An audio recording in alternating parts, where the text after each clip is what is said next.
Back in the 1980s, Olsen Filipaina was a trailblazer for the Polynesian players now common in rugby league.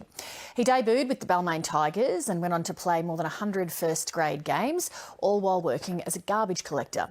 That's still his job too. Now he's shared his story in a new book. Nick Host reports.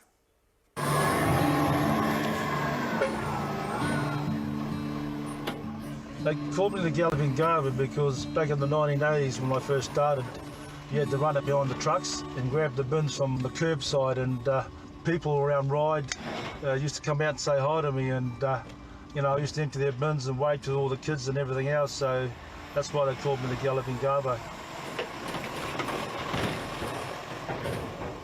I became a Garbo in 1980 because I had to supplement my other wage because I wasn't getting paid enough from rugby league. Plus, when I arrived from New Zealand to Australia, I was 25 stone and had to lose some weight. Yeah, I've been doing this for nearly 40 plus years now, and I never regretted it. I get out of bed about 2, leave about 2:30 in the morning, there's no traffic. By the time I'm finished, I'm working against the traffic. It's the best thing ever.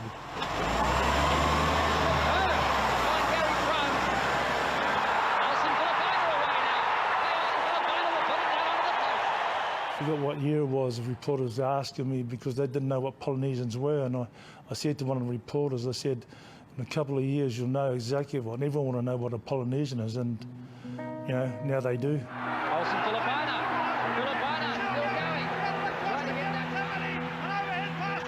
Trying to get that. We had our first training session here, and one that I'd rather forget about because we went on a road run, and I wanted to go home after that first road run because I've never done road runs over in New Zealand, and something I wasn't used to, and I just absolutely was buggered, and I just threw up for about 20 minutes. Got home and rang my mother, and she said, no, you got to stay, and I ended up staying until 86 when I retired. Filipaina's found a gap. Has he got the support? Australia wasn't really ready for Olsen when he arrived in 1980. We weren't really used to diversity. Coaches weren't used to managing players from different cultures that have different behavioural characteristics. Crowd starting to boo. But makes no mistake. I've never ever heard some of these names I was called, and to me it was very devastating, and sometimes I was very tempted to head out at people and argue with fans, and every time I got near the fence or scored a try and jogged back to my position, and spectators were calling me the ape, go back to where you come from, you don't need your kind over here, go back to the zoo. I'm going, far out.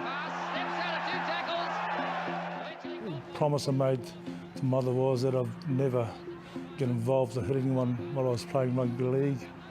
And I did that, and I'm glad I kept that promise to her. I couldn't use my fist to hit anyone, so I used my body. And I ended up getting voted the hardest tackler 2 years in a row.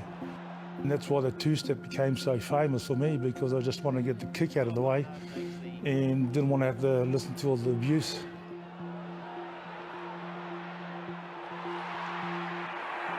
Lewis again. 1985 was a very significant year in rugby league. Wally Lewis was undoubtedly the best player in the world, and for many was the best player rugby league's ever produced. But Olsen was fired up that year. He wanted to impress his mother, he wanted to impress New Zealand, and he just put on a masterclass that will never ever be forgotten. Straight through again, this fellow. That 1985 series I had a plan for Wally Lewis, and I used it to my advantage, which I called the Archie bumper, which is running over the top of him. And I used that right for the whole 3 test, and I actually made the guy look really silly. Filipaina's in the clear, hasn't got the pace though, look for support. No one had ever given me a chance to get anywhere near Wally Lewis. But, I proved them wrong and made my career, and a lot of people still remember that test series because it was known at the world's best. Olsen really is a true pioneer. He was the first big Polynesian star of the televised era. And the millionaires we have today playing the game, they all stand on the shoulders of giants like Olsen.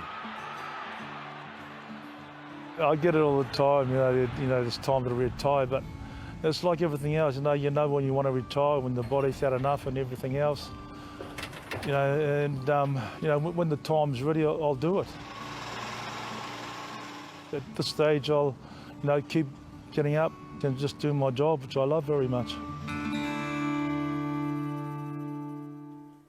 That's the program for tonight. See you at the same time tomorrow. Good night.